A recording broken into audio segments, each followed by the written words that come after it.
Good evening, everyone. Thank you so much for joining us. My name is Andrew Dalton, and I'm the director of the Adams County Historical Society here in Gettysburg. We are a nonprofit organization. We've been around for over 100 years, and we preserve millions of historic artifacts and records and images that tell the story of Gettysburg, Pennsylvania, and the surrounding area.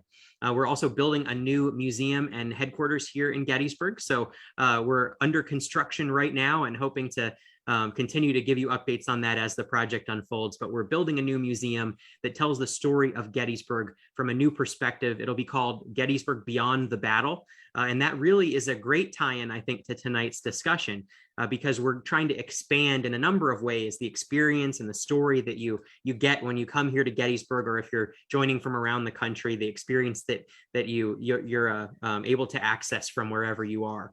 And so thank you so much for supporting the Historical Society, for joining us tonight. I'm really excited about the talk, and I hope if you like the presentation, you'll also do one of two things or both. You can hit the donate button to support the Adams County Historical Society. It is much appreciated to help us continue to put these programs on. And you can also pick up a copy of our guest's book. I posted the link in the top of the video screen. So when you exit out of the video, you'll be able to see it. But I encourage you to check out Jeffrey's book. It is a wonderful look at a topic that doesn't get a lot of attention. And I want to dive into that right now. So without further ado, I will introduce Jeffrey William Hunt. He is the director of the Texas Military Forces Museum, which is the official museum of the Texas National Guard in Austin. I'm sure some of you may have been there. He's also an adjunct professor at the Austin Community College, and he served as the curator of collections and the director of living history at the Admiral Nimitz National Museum of the Pacific War in Fredericksburg, Texas.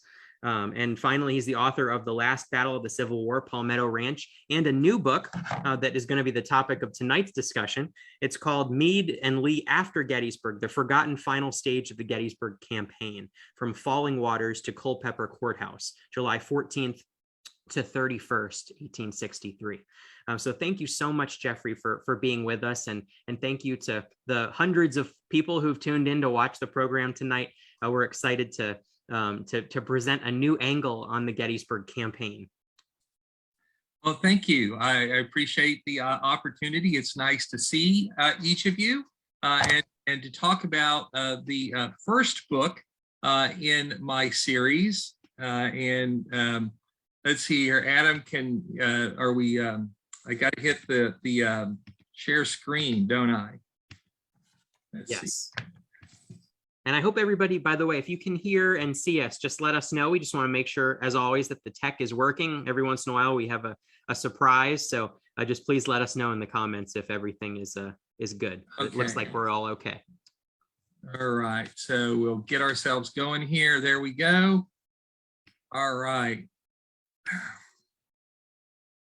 So this is, as Adam said, one of my books, Meade and Lee After Gettysburg. It's the first book in a series that I've been writing that examines the Civil War in Virginia from the moment Lee retreats across the Potomac on July 13th, 1863, the evening of July 13th, 1863, through the end of the year. And this is a period of the war that is generally been overlooked. Historians tend to hit the fast forward button and to try and get to the Wilderness Campaign. And all the attention sort of flows west toward Chickamauga and Chattanooga. And one could get the impression that two of the greatest armies of the Civil War basically just sit around and lick their wounds for 6 months, waiting for a Grant to arrive in Virginia and get things going again. Nothing could be further from the truth. And in fact, there was a great deal of activity. Much of it had a huge impact on the war. Going forward, certainly it sets the stage for the Overland Campaign, where that's going to begin, how it's going to be fought. So the story begins, obviously, with the Battle of Gettysburg, which we all know a great deal about. A closely fought contest. In the end, the Confederates wind up being beaten. On July 4th, Lee begins his retreat toward the Potomac. Meade picks up the pursuit, which is long and difficult, but brings the two armies to the area around Williamsport, Maryland on July 11, 12.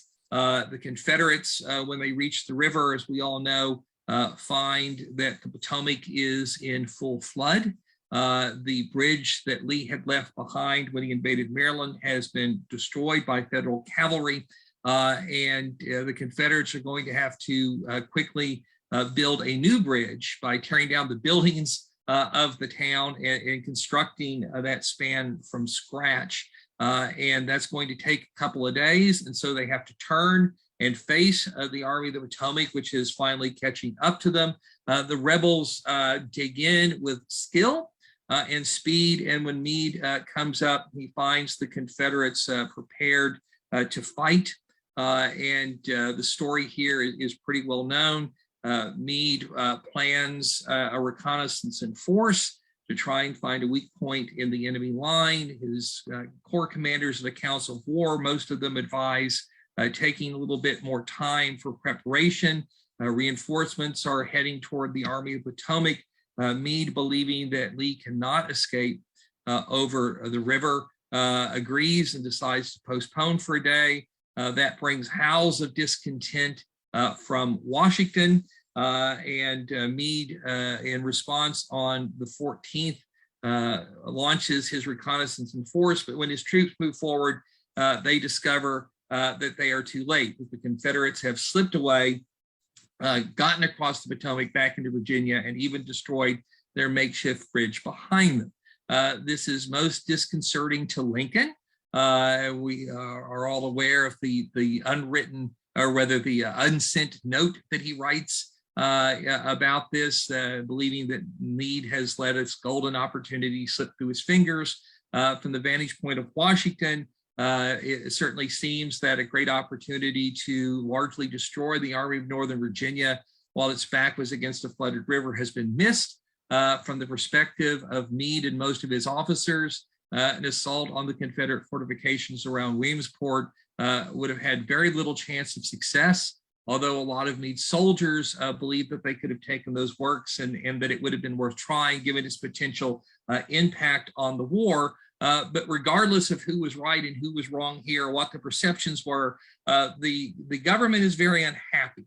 And this leads Meade, of course, to demand to be replaced as commander of the Army of the Potomac, and Halleck has to mollify him and tell him that that's not going to happen.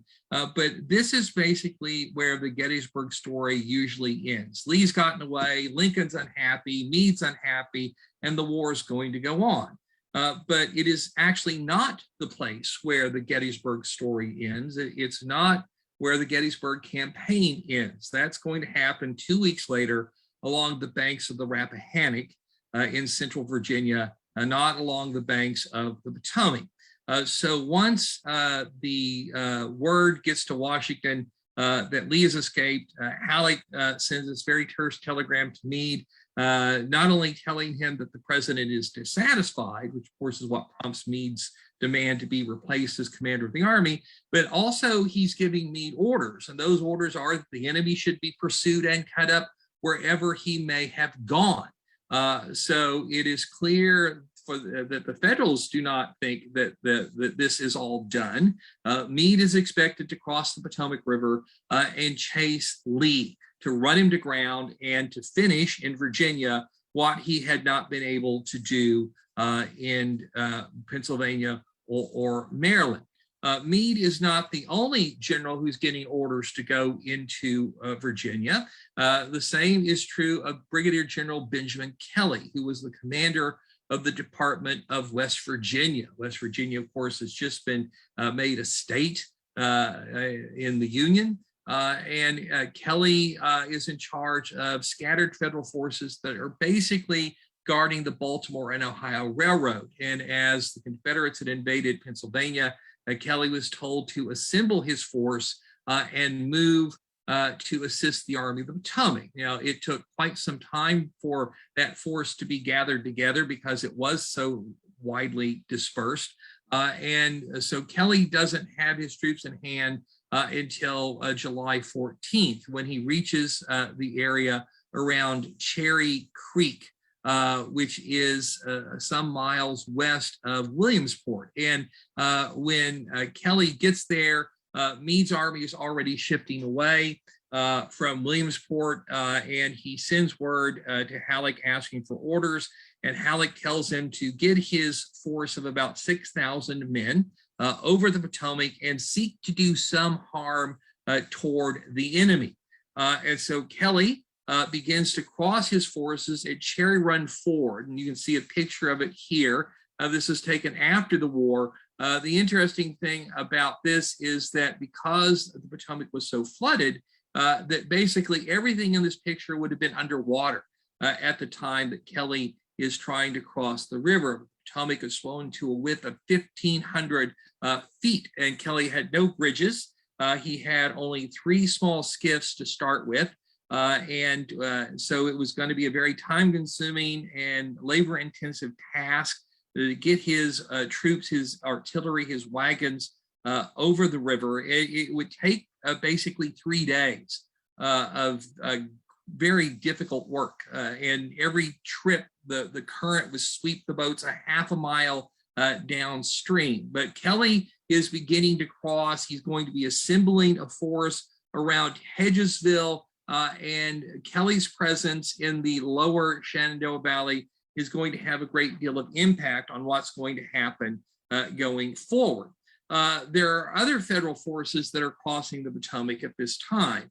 And so on July 13th, even as Lee is retreating across the Potomac, a force of about 3,500 Union troops under the command of General Negley have come down from Maryland Heights at Harper's Ferry and are preparing to cross the Potomac into that historic town. On that day, federal engineers show up. They throw a bridge across the river. Negley moves his force into Harper's Ferry. They have a short skirmish with some Confederate cavalry nearby. But the next day, the Federal 2nd Cavalry Division, under the command of Brigadier General David Gregg, crosses into Harper's Ferry. And that force, 2 brigades out of the 3 that Gregg has orders from Meade to cut Lee's supply line. Gregg at this point does not know that Lee has retreated over the river and is now in the valley. So Gregg moves his troops toward Charlestown, runs into Confederate cavalry in strength there, and decides that he's not going to cut Lee's supply line in that direction. So he backs up toward Harper's Ferry and moves his command north to the village of Shepherdstown, which of course is on the Potomac River, not far from Sharpsburg and downstream from Williamsport. And Gregg occupies Shepherdstown on July 15th with 2 brigades of federal cavalry.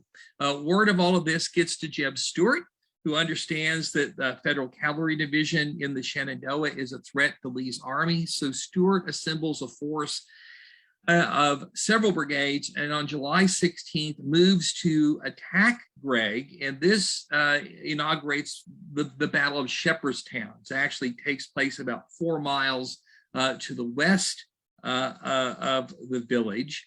It's a fascinating little engagement. The Confederates initially run into a federal outpost of the 10th New York, and are in the process of driving it away when the 1st Maine Cavalry arrives to sort of, stall them. This gives the Federals time to deploy behind a stone wall on some high ground and to make a stand. The Confederates bring up their cavalry and try to drive the Federals away. This is a fight that's pretty tough as far as cavalry action is concerned, and all the fighting is done dismounted. This is very rocky terrain. The landscape is dotted with stone and rail fences, so it's very difficult to move mounted formations around. The Confederate attempts to push the Federals back meet only limited success, but by the end of July 16th, the Confederates have more troops on the field than Gregg. and the Federals are almost out of ammunition. And then comes a word that they are probably surrounded as well.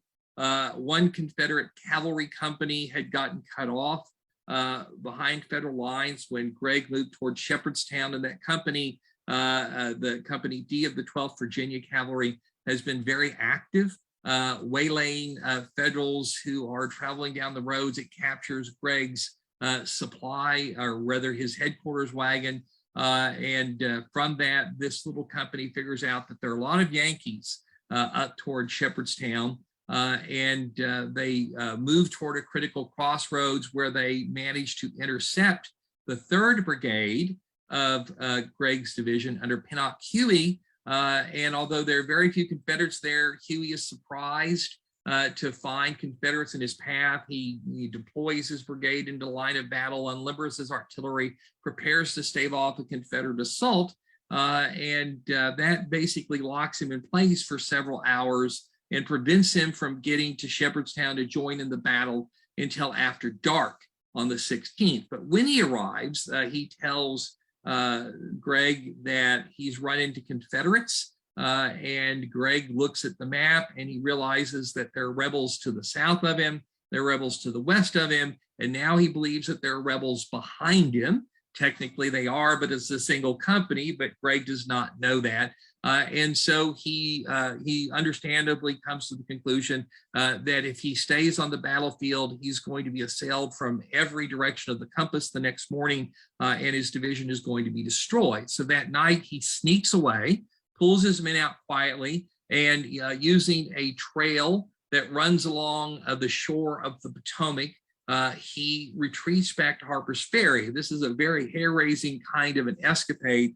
The trail is so narrow that the whole division has to ride in either a column of 2s and sometimes a column of 1s. And it's going to be dawn before the head of the division gets to Harper's Ferry, and after 8 o'clock before the rest of it manages to get into town.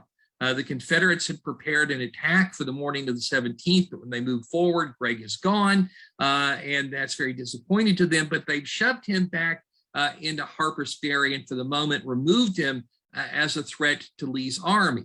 Lee's army is lingering in the lower Shenandoah. Lee's giving his men a little bit of rest. He wants to keep Meade as close to the Potomac as he possibly can. He does not know what Meade is doing. Meade does not know what Lee is doing at this juncture. They've lost contact with each other, but Lee is going to sort of wait and see what his opponent is going to do.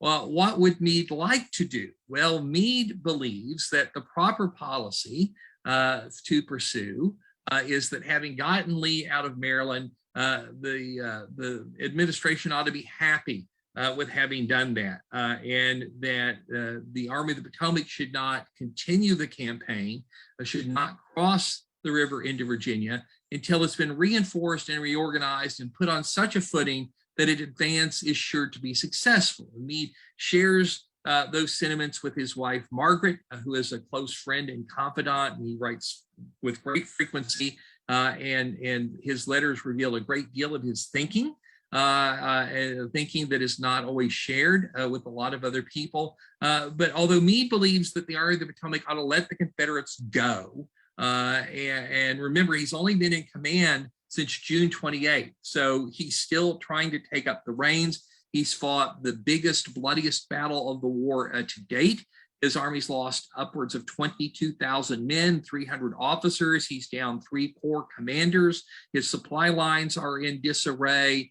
He's still expected to keep his army between the rebels in Washington and Baltimore. This is a difficult situation for the general to be in, and it's understandable that he would want to pause and take his breath and try to, get his army in order before he follows the rebels back onto their home territory and tries to push a fight that his army, he suspects, is really in no condition to make. But Meade also knows, especially after this latest kerfuffle with Halleck, that not following Lee into Virginia is a non-starter. He's got to do that. And so he's understanding that. He's a dutiful man. It might not be the plan that he would pursue, but he's going to do what's expected of him, and he's going to do it as well as he possibly can. So he shifts his army away from Williamsport toward Harper's Ferry and Berlin, Maryland, where he prepares to cross the river. So the campaign that's going to ensue from this movement in a big outline is here on this map in front of you. And we'll use this here to share some important parameters. So here is Lee's army in the lower valley. It's around Bunker Hill and Darksville, not very far away from Williamsport. There's Shepherdstown right there. Hedgesville is in this direction up toward Martinsburg, where Kelly's force is assembling. The Confederates are catching their breath here and waiting to see what Meade is going to do. Meade is shifting his forces toward Harper's Ferry and Berlin. The Federals, of course, have already occupied Harper's Ferry, but Meade, looking at the situation, knows that it would be a pointless endeavor to follow the Confederates into the Shenandoah Valley. In other words, if you're chasing the tail end of the Confederate dog, that dog has freedom of maneuver and it can go south and cross the Blue Ridge Mountains into central Virginia at its leisure, and you're unlikely to catch up. There's no advantage to doing that. The Baltimore and Ohio in the lower valley has been wrecked by the Confederates. There's no real good supply line to feed the Army of the Potomac in the lower valley. And so Meade makes a strategically very sound decision to instead enter the Loudoun Valley, which is on the east slope of the Blue Ridge Mountains, which you see right here. So there's the Blue Ridge, there's the Shenandoah River, which, like the Potomac, is in full-throated flood. And by placing his army in the Loudoun Valley between the Blue Ridge and the Bull Run Mountains, he has a safe corridor in which to move his army over the river. And also he's putting himself on the strategic flank of Lee.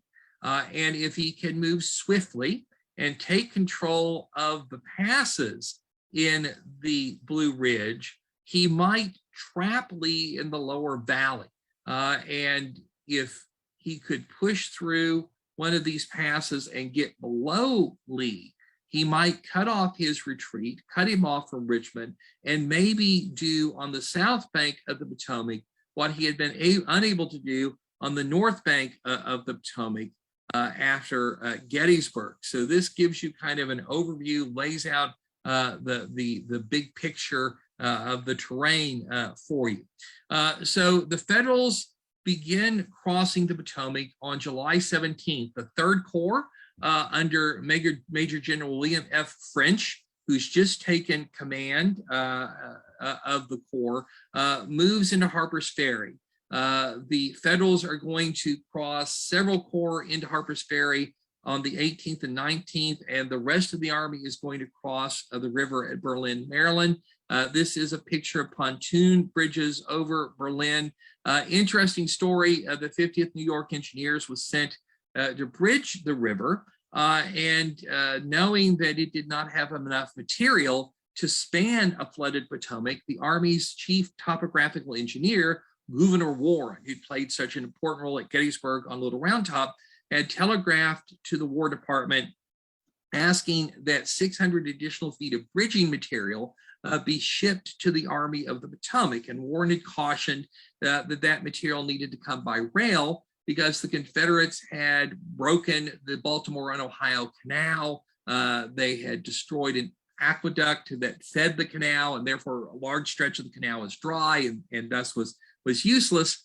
But somehow that word did not get to Washington, and they dispatched the extra bridging material by canal boat, which meant that when the 50th New York Engineers got to Berlin, they didn't have enough material to build a bridge over the Potomac. The current, of course, was very fast, so building this bridge was going to be dangerous anyway, but an even greater hazard was the fact that this raging current was sweeping downstream all sorts of flops and debris. But when the Federals began to sort of, divert that stuff away from their start of the bridge, they realized that a lot of what was coming at them were the remnants of the bridge that the Confederates had built at Williamsport and then destroyed. And with great ingenuity, the Federals swept up the wrecked Confederate bridge and added it to their own so that Meade could start getting his troops across the river. They finished their bridge on the 18th. The Federals began to cross, and in good old Army fashion, on that very afternoon, the bridge material that had been ordered but was delayed finally showed up. And so Colonel Spaulding's 50 New York engineers was able to build a second bridge. So Meade is beginning to take his army into the Potomac. And here are the positions of the rival forces on the evening of July 18th. So you can see Meade is entering the lower valley. Lee is still up here, and neither general really knows where the other is. And intelligence is very hard to get. The Federals cannot get into the passes to enter the valley because of the flooded river and because Confederate cavalry outpost here. But as Meade moves south, his cavalry is going to begin to take some of these passes in the river. On July 18th, Snicker's Gap falls to Federal troops from Kilpatrick's cavalry division. And so Lee is beginning to get reports that the Federals are doing something in the Loudoun Valley. And at the same time, he learns that Kelly's force has entered the western side of the valley. On July 19th, a brigade from Kelly's force under the command of Brigadier General William Averell pushes toward Martinsburg, runs into Hampton's brigade of Stuart's cavalry, which is reinforced by troops from Ewell's division. There's a sharp little skirmish that pushes the Federals back to their starting point, but this is very revealing, both to Kelly, who now understands that there are a lot of Confederates down around Martinsburg, and to Lee and his commanders, who now know that Kelly's force is there, which is something that they had not expected. On the 19th, the Federals continue to deepen their advance into the Loudoun Valley. Meade now has all of his infantry there. He's pushed Buford and Kilpatrick's cavalry in front of him, and they're on line with Ashby's Gap. And Lee now has to decide what he's going to do. He doesn't know anything more than that the Federal cavalry is poking around these important mountain passes, but Lee, being a decisive fellow, decides that even though he doesn't know what Meade is doing, he should expect Meade to do the thing that is most dangerous to his army, and that's move into the Loudoun Valley, get on his strategic flank, and try and keep him from getting back into central Virginia, where he could block a Union advance toward Richmond. So on the evening of July 19th, Lee sends orders to James Longstreet, commanding his First Corps, to take his troops to Front Royal, to cross the Blue Ridge Mountains via Chester's Gap, and move to the upper Rappahannock River on the northern border of Culpeper County. Lee also sends word to A.P. Hill, commanding his Third Corps, that in a day or two, I'm going to send you to follow Longstreet. And he sends word to Richard Ewell, commanding the Confederate Second Corps, that for the moment, I'm going to leave you in the valley, but anticipate that you're likely to be called south within 3 or 4 days. And in the meantime, if anybody's got any information about the Federals, I need to know that. You need to share that. Well, Ewell does have information, and he shares with Lee news of Kelly's advance toward Martinsburg earlier that day. And Ewell is going to suggest to Lee that he undertake a movement to deal with Kelly's force, and that suggestion is going to have very important repercussions.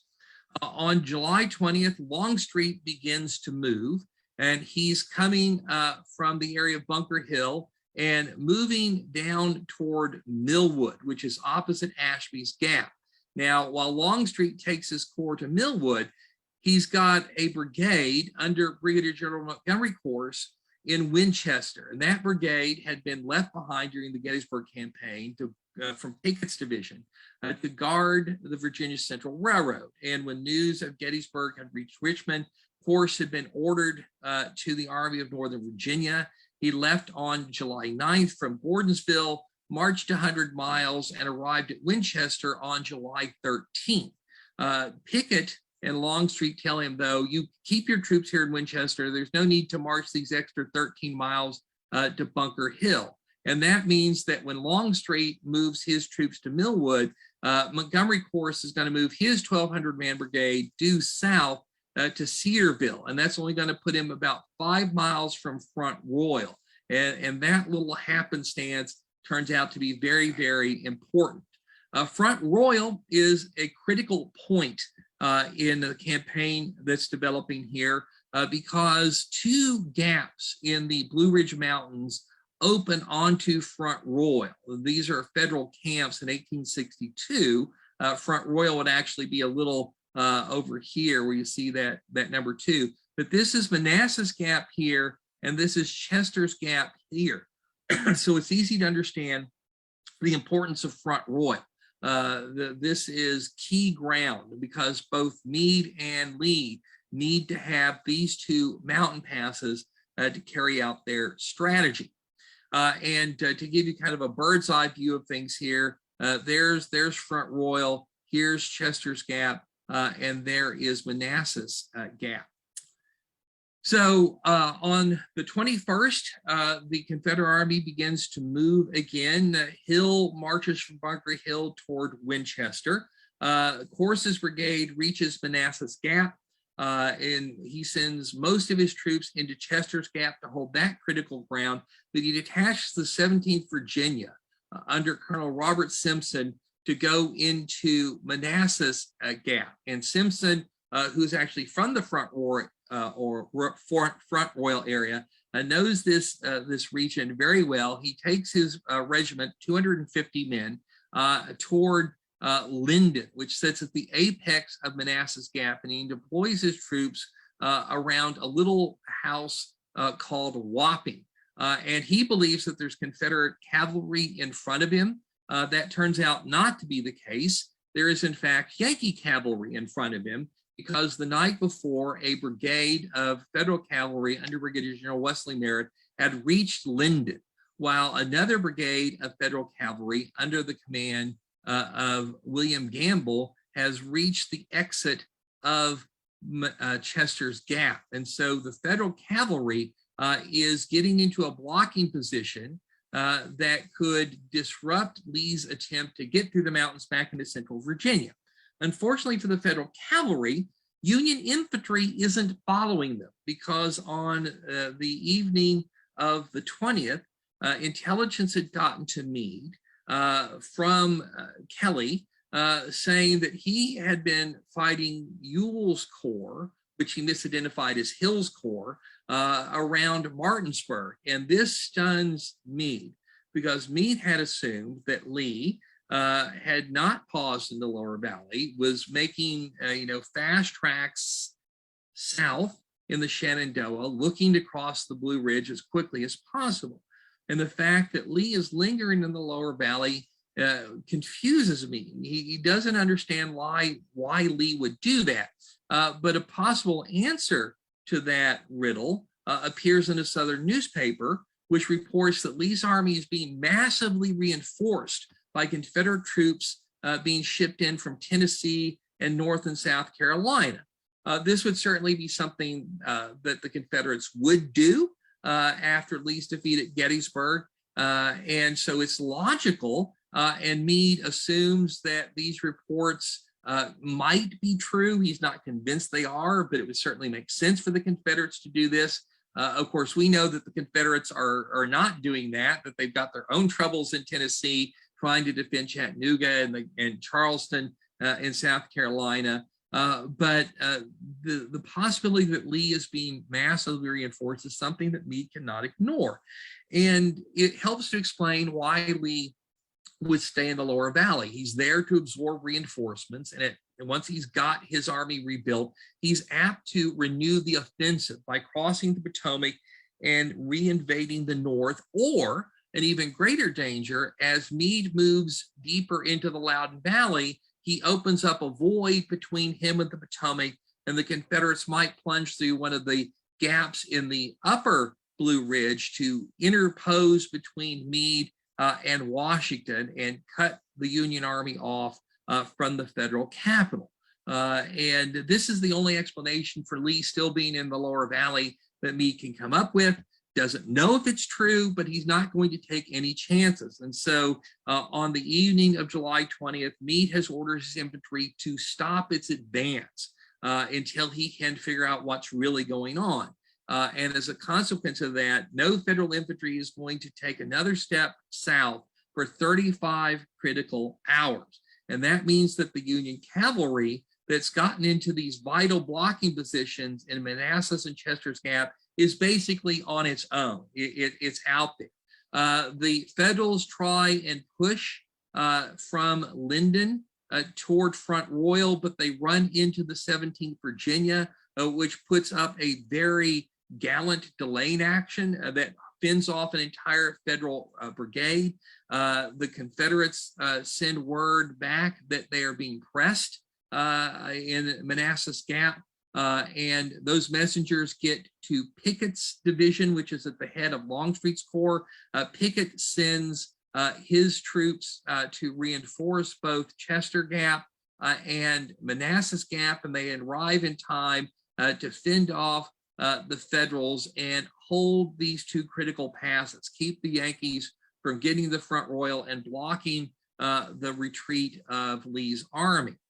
So while this fighting is going on at Manassas Gap on the 21st, Ewell has been very busy in the lower valley on the western side. So on the 20th, having received Lee's permission to make a move on Kelly, he had held a conference of his division commanders at a place called Boydville, the lovely home of one of his staff officers. And here they plotted Kelly's destruction. And what they were going to do is they were going to send Early's brigade and Hurley's division and Hampton's brigade under Colonel Lawrence Baker, since Hampton's been wounded at Gettysburg, across the mountains and into Back Creek Valley.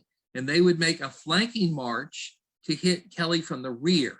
And while they were making that march, the divisions of Rhodes and Johnston would move straight north from Darksville and Martinsburg to threaten Kelly from the front. And they would grab Kelly's attention and keep him fixed in place until Early and Baker could hit his rear and he would be surrounded and destroyed. Unfortunately, one of the slaves that was sent to tend to the needs of the Confederate generals at Boydville belonged to a Unionist, and he had been told to keep his eyes and ears open. And so he rushed home after the Confederate command conference, told his owner, Miss Lucinda Pendleton, what was happening. She sends her son through the Confederate picket line to warn Kelly. Kelly responds by sending scouts into Back Creek Valley to see if this is all possibly true. They find the Confederate camps, confirming the young man's story, and Kelly beats a hasty retreat back over the Potomac. And on the morning of July 21st, Baker's cavalry reaches the river just in time to see the last of Kelly's troops get back into Maryland. So this attempt to destroy Kelly has backfired, or misfired rather, for the Confederates. It's rather disappointing. Johnson and Rhodes turn around and go back to Darksville. Early and Baker make camp around Hedgesville, but word of this movement reaches Meade the next morning, July 22nd, and seems to confirm his fears that Lee's army has been reinforced and is preparing to resume the offensive. And so this is a piece of intelligence that's very puzzling to me, because He's now got some men up on the mountains. They can look into the Shenandoah Valley, and they see Longstreet's corps moving on Front Royal. They see Hill's corps moving on Winchester. And so that information tends to point toward the Confederates trying to get out of the valley. Ewell's thrust toward Kelly's tends to confirm reports that Lee might resume the offensive. And so Meade, still not certain what to do, is going to keep his infantry in place throughout half the day on the 22nd. So on the evening of July 21st, we can see that Longstreet is at Front Royal. Pickett's division is in Manassas and Chester's Gap. Hill's in Winchester. Meade's infantry is going nowhere.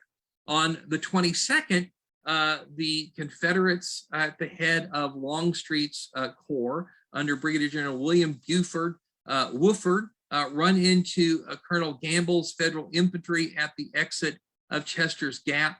And rather than launch a frontal attack against them, Longstreet decides to send Pickett's division on a long march through the mountains to attack Gamble's flank.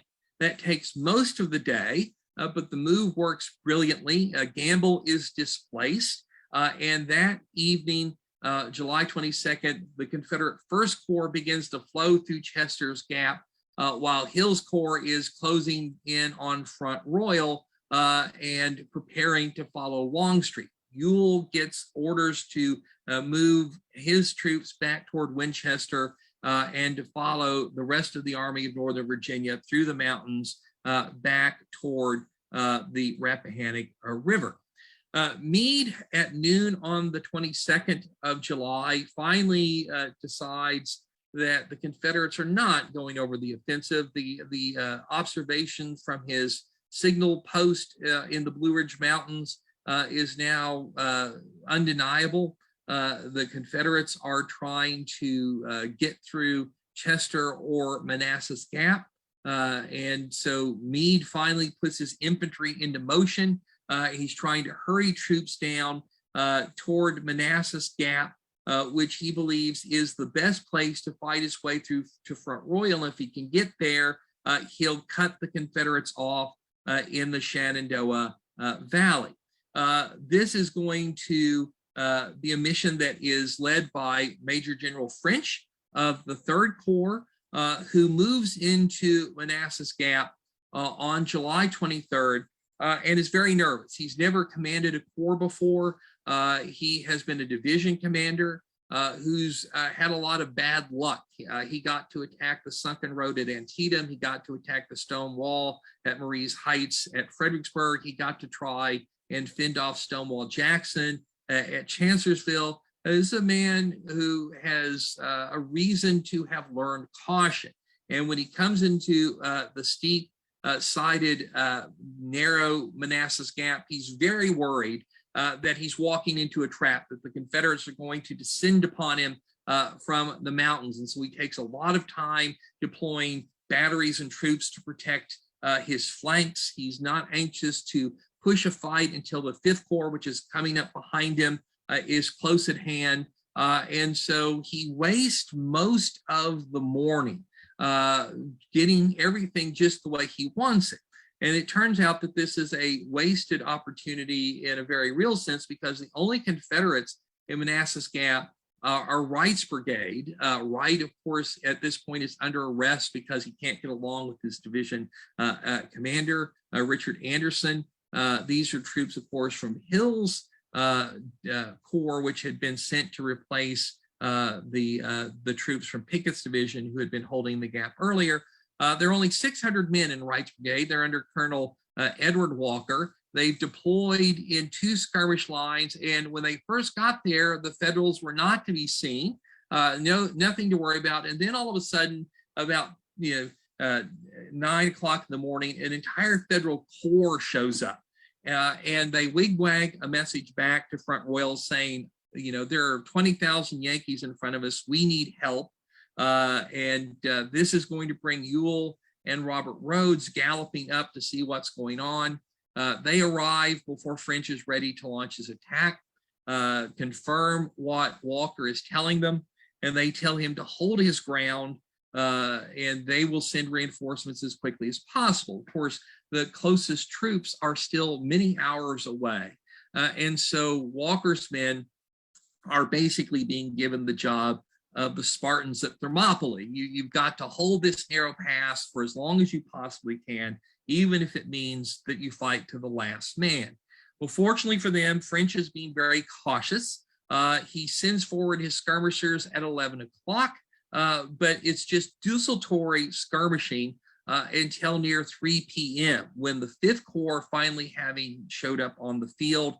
French feels a little bit better, and he orders an actual attack made by the 3rd and 4th Maine that managed to break the Confederate front line here, wound Walker, so that command of the fight is now in the hands of Captain Charles Andrews, who's going to do an excellent job. The Federals get this high ground here known as Whopping Heights, but these Confederates are able to fall back to a second ridge, some 600 yards further west. And French then moves troops into position to drive the Confederates off this second ridge line. He sends forward the Excelsior Brigade, whose commander was absent sick. It's now under the command of Brigadier General Francis Spinola, who is a political general of very little experience, but he's brave. And they make a very daring attack against the Confederate lines at 5 p.m. And this is what is known as the Battle of Whopping Heights. And there were Confederate and Union troops who were on high ground to the east and west of this, who could see this entire fight. So the battle was happening in kind of like an arena, and the rival observers were cheering as the fighting was going on. The Federals managed to break the Confederate line here, suffering rather substantial casualties in doing so. Walker's, or Wright's brigade, if you prefer, loses about a quarter of its strength in this series of engagements, but it manages to do the thing that Ewell needed it to do, which is to keep the Federals from getting through the gap to Front Royal. And by the time that the Federals have taken the high ground at Whopping Heights, Ewell has gotten Rhodes' division onto Green Mountain, Johnson's division at Front Royal, and they've plugged the exit of Manassas Gap. Meade, though, has arrived on the scene, and over the last couple of days, there have been prisoners taken from Longstreet's, Hill's, and Ewell's Corps in Manassas Gap. Federal intelligence has now gotten pretty scrambled. The Federals know, are pretty certain that Longstreet's going through Chester's Gap, but they know that they've got Ewell in front of them. But Early's division, which is still marching south from Hedgesville, they are misinterpreting as Hill's entire corps. So Meade believes that he's got 2 of Lee's 3 corps here still in the valley, and if he can fight his way through to Front Royal on the morning of the 24th, he can trap 2/3 of Lee's army in the valley, throw the entire Army of the Potomac against it, and basically gut the Army of Northern Virginia.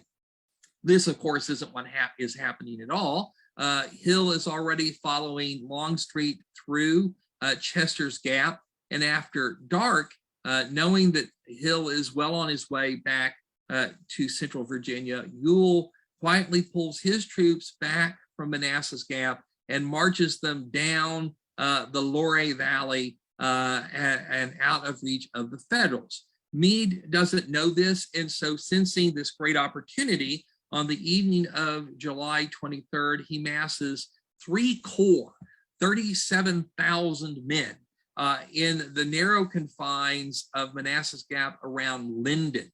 And this is a picture of that territory taken in the 1950s. It was more heavily wooded at the time. There were so many Federals crowded into such a small space here that reporters said that the men literally could not lay down to sleep. They had to sit up and lean against each other's back.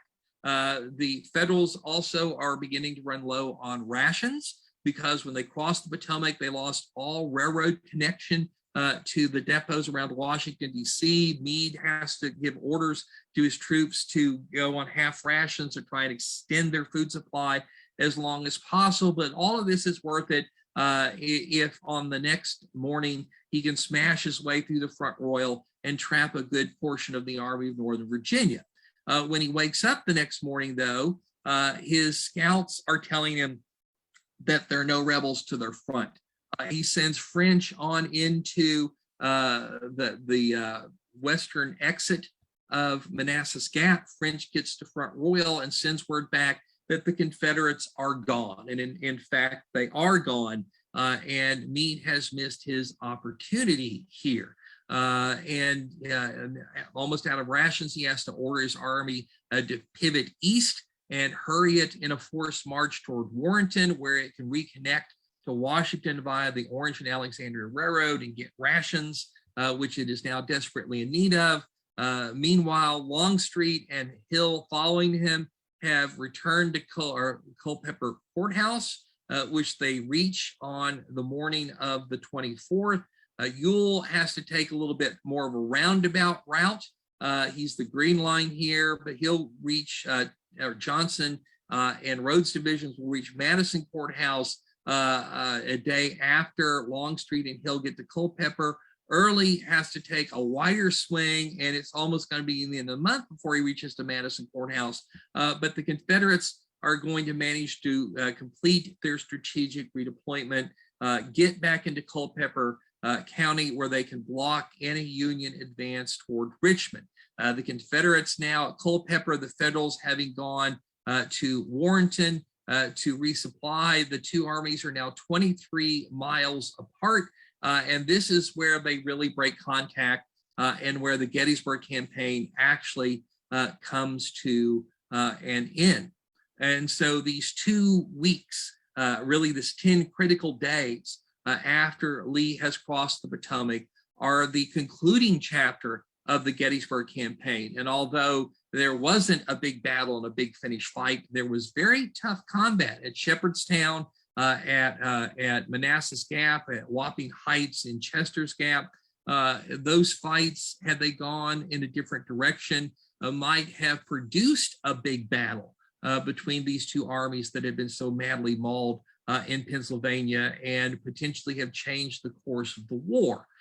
This represents a missed opportunity for the Federals, an important strategic success for Lee and the Army in Northern Virginia. It certainly proved that they have not lost their cohesion, their fighting ability, or their morale. It means that Lee has evaded the last attempt by the Federals to really pick the fruits of the Gettysburg Campaign by wrecking the Army of Northern Virginia. The war in Virginia is now going to slide back into its old pattern. And in August, and the two armies are going to rebuild themselves. By the beginning of September, both the Army of Northern Virginia and the Army of the Potomac will be at the same strength they were on the first day of Gettysburg. And in September and October and November and the first part of December, there's going to be a great deal of action, a lot of maneuver, a lot of combat, potentials for very big decisive battles. Certainly not a quiet period between now and the arrival of Grant, but a very, very active one that's going to have a great impact on how the war is going to go forward, both for the rest of 1863 in both the Eastern and Western theater, but also setting the stage for the way the war is going to begin to be fought in the spring of 1864. Thank you so much, Jeffrey. That is fascinating. And I have to say, a lot of people commented on how great the maps are. And I think that's a real strong suit in any, book or journal article, is being able to visualize what is being talked about. And a lot of people were commenting on the maps. In fact, the longtime map maker for the National Park Service here in Gettysburg, Kurt Musselman, is a big fan of the map. So I have to say, he's the definitely one of the authorities on maps of the Gettysburg Campaign, and he seems to really like what you've done here. Well, I appreciate that. My hat is off to my wife, who is a graphic designer, and all of the maps for me. When I finish the final volume in the series on the Mine Run campaign, one of the goals is to make a Meade and Lee after Gettysburg illustrated. All of the color maps from the whole series of books will be brought together, along with a lot of illustrations that I couldn't find their way into the books, and share that with the reading public. Oh, that's great. Well, we do have a couple questions, so I wanted to get into just one or two of them here. And if there are any other questions, please just you can drop them right into the comments now, and we'll try to address them. The first I thought was a really good question, and was kind of something you touched on early in the presentation, but the question's about communication, and specifically with the telegraph. How long did it take for messages to go back and forth between Washington and Meade's headquarters, vice versa? What do you think in terms of communication there? At this point, Meade has no telegraphic communications whatsoever. And when he crosses the Potomac, he sends word to Halleck that he is going to be out of telegraphic communication for some time. So telegrams can get to like Hagerstown, Maryland, Williamsburg, that kind of thing. But after that, it's couriers going back and forth. So the flow of information is actually very, very slow. And then, of course, the ability to figure out what your enemy is doing on the other side of those mountains and the flooded Shenandoah River is almost non-existent. Right. Further complicates things. So there's a communication problem and there's an intelligence problem that both generals are dealing with. But for Meade, it's probably a little bit more serious because he cannot communicate with higher authority, whereas Lee is trying to do that. He's a self-contained entity at that point, and just has to be able to communicate with his subordinates, who are all kind of right there with him. Yeah, that's a great answer to that question. I think a lot of people don't think about things like that were so important. Of course, the communication structure in the Army and with the command centers in Washington and Richmond. That's just fascinating. So very good question from our friend Bill. And another question, have you discovered any sources that deal with prisoners and how prisoners were being transported after the Battle of Gettysburg? Were there, I guess the specific question was, were there any Union prisoners with the Confederates during this march, during these actions? Yes, and the answer is no. And I will point readers to Kent Masterson Brown's masterwork, The Retreat from Gettysburg. One of the reasons that Lee pauses when he gets across the Potomac is not just to rest his army, but to allow the 4,500 federal prisoners he's got with him to be marched to the railheads at Stanton, where they can be put on trains and shipped to the prison pens around Richmond. And also, he's had a great success in gathering supplies during the invasion of Pennsylvania. He has 26,000 head of cattle, 22,000 sheep, and those have to all be herded south to the railroad so they can be sent to Richmond. And he needs to give them a head start before he can move his infantry south. Yeah, and actually the next question that came in is very similar to that. How were the wounded trains handled coming out of Pennsylvania into Maryland? Same thing. They're all going down the Valley Turnpike to the hospital complexes around Stanton, and then on to Charlottesville. And of course, that's a slow and difficult process. Some of the wounded were gathered together at Winchester, the ones that were too badly hurt to continue the trip. So in the same way that Meade is sort of have this drag on him, that his army is, shot up. So is Lee's. It's low on supplies. So is Lee's. I mean, his men had not had much time to cook or to eat. Most of the foodstuffs that they've gotten is being shipped south. One of the things that the soldiers on both sides are going to wind up doing this campaign is feasting on the seas of blackberries in this part of Virginia. And during the fighting at Whopping Heights, there are actually men who say, well, I'd fire a shot, grab a fistful of blackberries, eat them, reload, shoot, grab some more blackberries. And so both armies are in rough shape. Both armies are in command disarray because of Gettysburg, and both armies are, hungry at this point. Wow. Yeah, that's fascinating. I love the little details like that. That is just fascinating. Well, thank you so much. And if there are any other questions, I'm sure you can reach out to Jeffrey and ask them. And I also wanted to make sure everybody sees there is a link on this post to the book so that you can order it and enjoy it for yourself. And again, thank you to all the folks who donated tonight. We really do appreciate that. As a small nonprofit organization here in Gettysburg, everything helps, and we're working hard to preserve all of this great history that goes well beyond just the 3 days of the battle. And this book is a great example of that. So I hope you'll check that out. And thanks again for spending your time with us tonight. Thanks, Jeffrey. My pleasure. It's nice to be with all of you.